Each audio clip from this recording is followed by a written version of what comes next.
Hey, ayun, what's up? Mayong buntag. So, here we go again. Nanaputay ipailaila sa inyo or nanaputay i-release atong ihatag sa tag-iya ang iyang unit nga iyang gi-order.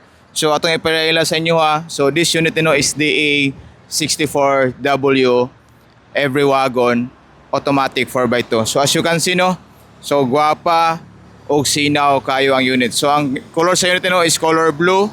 So, atong isa-isahon ang inclusion or package aning unita. So, ang unit is 3-layer headlight. So, makita ninyo no.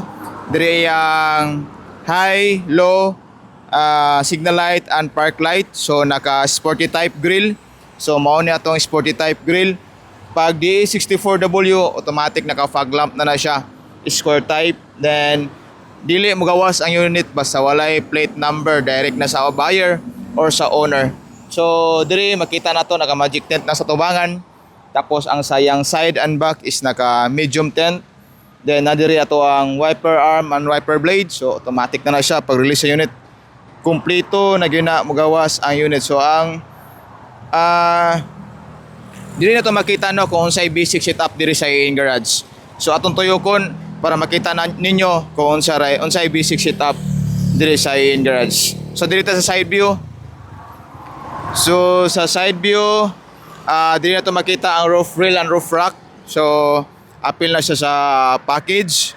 Tapos side mirror, rain visor, antenna na siya sa stereo. Tapos fender running lights. So always previous sa in garage.